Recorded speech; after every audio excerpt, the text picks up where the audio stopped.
Hey, before I get started, I wanted to give out a shout out to Aubrey off of Trevor Space, because Z wanted me to. Anyway, I wanted to talk a little bit about the standards of care. For anybody who doesn't know what the standards of care is, it's the Harry Benjamin Standards of Care. It's basically the worldwide legal guideline for diagnosing and treating transsexual people. Basically, it says that in order to safely and accurately diagnose a transsexual, you need to feel like you are in the wrong body for at least 2 years. So you just have to feel this way for at least 2 years. Feel like something's wrong. You should be the opposite sex that you are. You need to live in role, as in passing for male or passing for female, whatever your biological sex isn't. And living basically as the sex that you feel you should be, which that includes coming out to your friends, coming out to your family, coming out at work, coming out at school, and staying in school or keeping your job. And basically just functioning as, if you were born female, a male member of society, if you were born male, a female member of society. They also require 3 to 6 months of therapy with a gender specialist. And after that, there's just guidelines for how long you have to be on hormones before getting surgeries. One interesting thing is that you do not have to be on hormones to get top surgery if you're a female to male, which is a little odd. I would imagine that being on hormones first would help, since it shrinks the chest a little bit, but I don't want to talk about that. Anyway, a lot of people like to comment saying, oh, the standards of care is stupid, they're old, nobody follows them anymore, blah blah blah. I chose to follow the standards of care, basically because when I started out I wasn't sure what I was. I started out thinking I was genderqueer. I thought maybe I wanted to be a hermaphrodite and have, like, both. Maybe I just wanted to have a flat chest. Maybe I wanted to keep some parts. Maybe I didn't. I really just wasn't sure what exactly was going to make me happy. So I wanted to take the time and figure out exactly what I want. And I've been, I came out in March of 2008, as trans, like identifying fully as transsexual. So it's been a little over 2 years.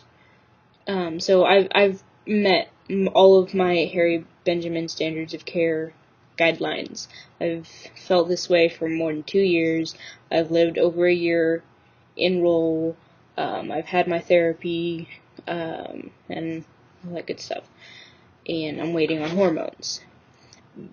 Basically, I think we need guidelines because being transsexual is such a big thing.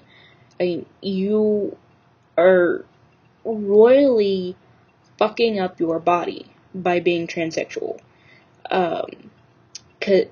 Like, all of the hormone effects are permanent after 3 months. Surgery is permanent. If you're an F to M, you cannot regrow breast tissue after top surgery.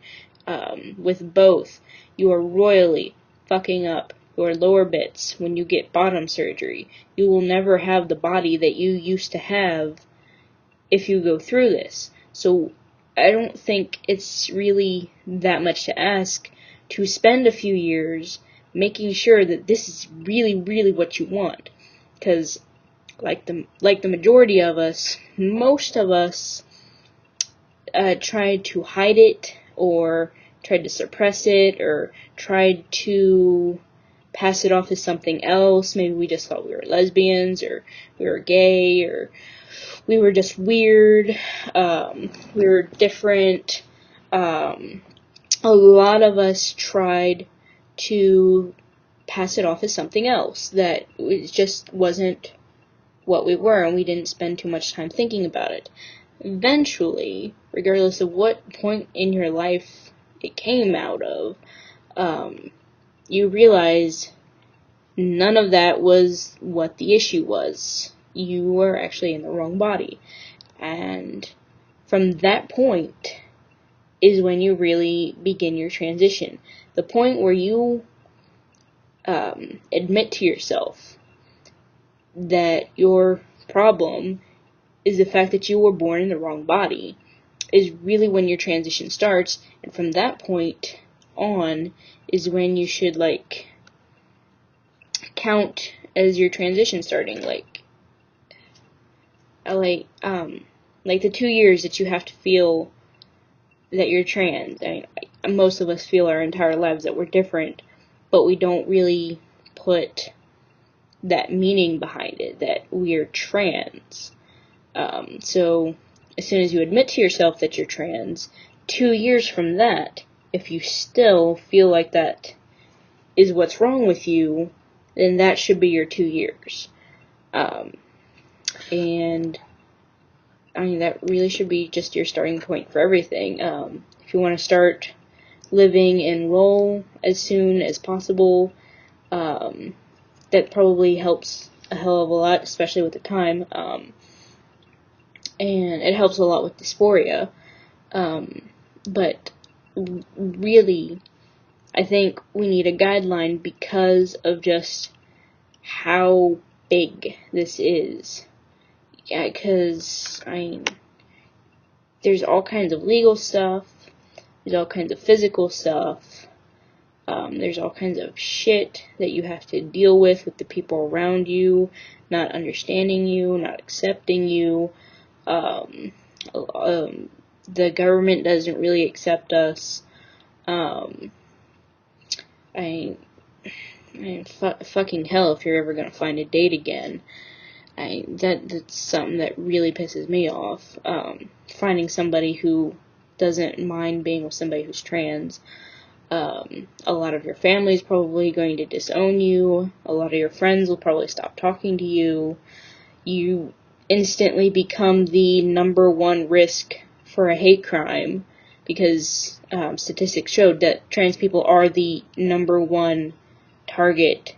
Well, not target, but the number one, the biggest population, or not. Well, trans people are the people who are most killed in hate crimes. There we go. It's a ridiculous amount. I've yet to find a real clear across the board ratio, but I've seen it be anywhere from 30% of all trans people to 50% of all trans people, and that seems pretty consistent. And then I found one of them that said 8 in every 12 trans people end up being killed because they're trans. I'm not so sure how accurate that one is, but I would probably stick to the 30 to 50% of trans people are probably killed because of who they are. And there's just so much stuff that comes with being trans.